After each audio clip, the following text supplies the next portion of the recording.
उत्तर प्रदेश की राजनीति में पुलिस एनकाउंटर में जाति का ये सवाल पहली बार नहीं उठा है। रामकृपाल जी यहाँ बैठे हुए हैं। जब विश्वनाथ प्रताप सिंह मुख्यमंत्री थे तो एमनेस्टी इंटरनेशनल की रिपोर्ट आई थी, उसमें 500 या 600 से ज़्यादा एनकाउंटर्स का विवरण था।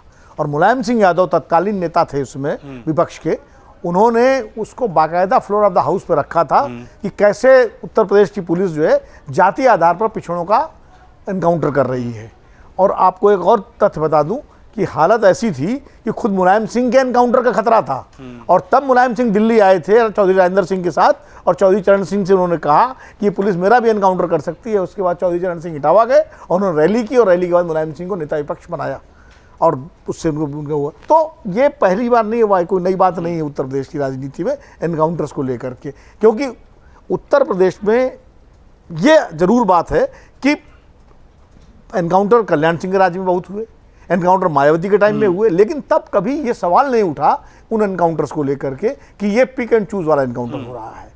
कल्याण सिंह तो भाजपा के मुख्यमंत्री थे, और मैं पहले दौर की बात कर रहा हूँ, और कल्याण सिंह ने कहा था कि अपराधी या तो जेल में होंगे या प्रदेश की सीमाओं के बाहर होंगे। ये नहीं कहा था कि ऊपर होंगे जैसे योगी जी कहते हैं ना, तो उन्होंने ये नहीं कहा था, और वही हुआ।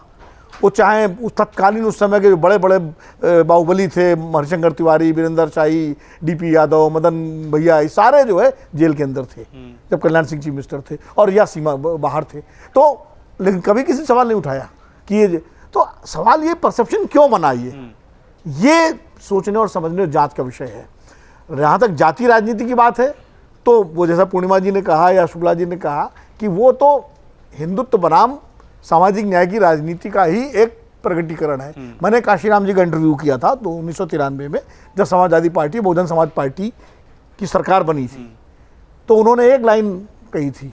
मैंने कहा कि क्या ये हिंदुत्व पर धर्मनिरपेक्ष ताकतों की जीत है? उन्होंने कहा नहीं, ये सांप्रदायिक ताकतों पर जातिवादी ताकतों की जीत है। सीधे सीधे उन्होंने बड़ा स्पष्ट रूप से कहा था, और नवभारत टाइम्स में मैंने लिखा था। तो ये लड़ाई तो चले, अब राष्ट्रीय स्वयंसेवक संघ भी जाति जनगणना के समर्थन में आ गई। क्यों आ गई? उसको महसूस हुआ कि ये मुद्दा बन रहा है लोगों में। तो जब मुद्दा बन रहा है तो उसी हिसाब से पॉलिटिकल पार्टी रिस्पॉन्ड करेंगी, बीजेपी भी रिस्पॉन्ड करेगी, कांग्रेस भी करेगी, अखिलेश यादव भी करेंगे। अखिलेश यादव चूंकि पीडीए के फार्मूले से समाजवादी लोकसभा में सफलता हासिल कर चुके हैं, उन्हें अभी 10 विधानसभा जो उपचुनाव हो रहे हैं उनमें सफलता हासिल करने का उनके सामने चुनौती है। तो इसलिए वो बुलडोजर को भी लेके आएंगे, वो एनकाउंटर्स को भी लेके आएंगे, और पीडीए की बात करेंगे।